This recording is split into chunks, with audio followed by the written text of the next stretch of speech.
percentual de famílias endividadas não só caiu, como atingiu o menor patamar desde janeiro de 2015, de acordo com a Confederação Nacional do Comércio. No entanto, esse resultado é consequência da crise e significa que as famílias estão consumindo menos. No quadro Momento da Economia de agora, vamos analisar esse resultado e entender por que um menor número de pessoas endividadas pode não ser uma notícia tão boa quanto parece. Por isso, vamos conversar ao vivo agora com o economista e parceiro da TV Record, Edi Santos Amorim. Bom dia, obrigado pela presença aqui com a gente. Bom dia, imenso prazer.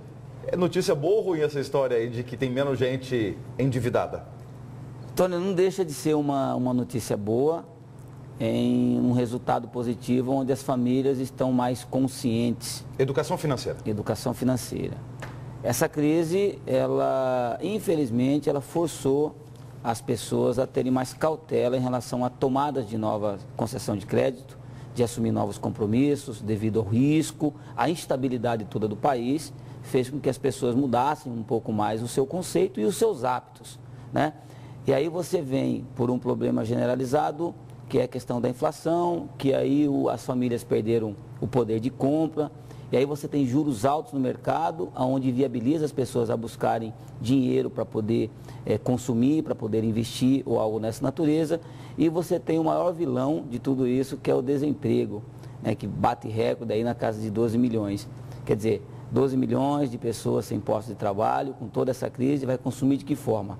Até no setor de alimentos, que sempre era o menos afetado na economia, também teve queda em relação ao consumo das famílias. Ou seja, não é que as famílias estão deixando de comer, de se alimentar, elas estão mais cautelosas. Estão mais criteriosas. Criteriosas, por exemplo, quem compra feijão hoje, quem comprava feijão para o mês inteiro está comprando feijão para uma quinzena, por exemplo, substituindo isso por algum tipo de legumes, de alimentos nutritivos que substitui o próprio feijão. Esse é um exemplo, Antônio. Então acaba sendo de todo um positivo, não para o consumo, que o consumo acaba sendo comprometido, né? O consumo, o comércio principalmente, o setor alimentício de uma forma geral, mas para as famílias ele acaba sendo positivo. Sobre isso nós estamos conversando, tem um dado aí da macroeconomia brasileira, saiu agora, recentemente, de ontem para hoje, que é a queda, melhor dizendo, o déficit do governo federal nesse primeiro semestre de 2016, na série histórica desde 1997, dos últimos 19 anos, fecha o semestre com um déficit aí de 32 bilhões e 700 milhões de reais. Isso também tem a ver com essa queda no consumo? Quer dizer, as pessoas comprando menos estão pagando menos impostos, é isso? As pessoas estão deixando de contribuir mais com o fisco, né? Com tributos, impostos, algo que isso aí é difícil que uma empresa séria no país aconteça dessa forma.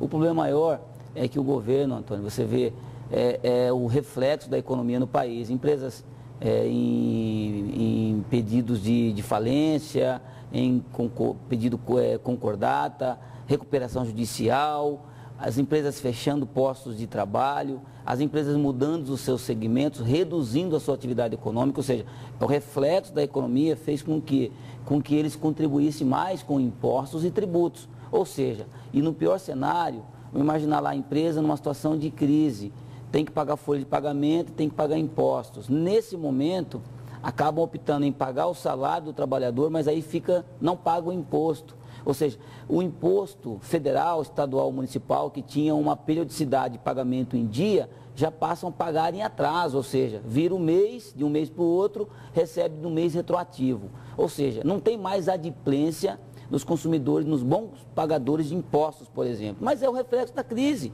não tem como.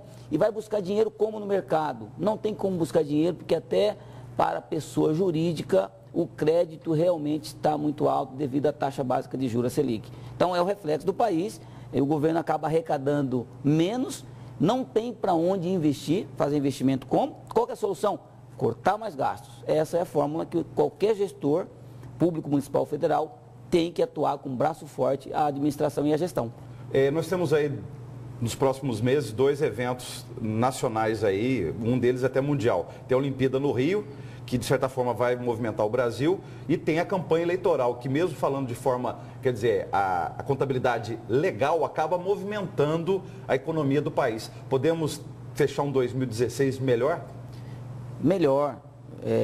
Há sinais de que esse segundo semestre começa a melhorar a questão do consumo, A Olimpíadas no Rio de Janeiro vai movimentar alguns setores pontuais.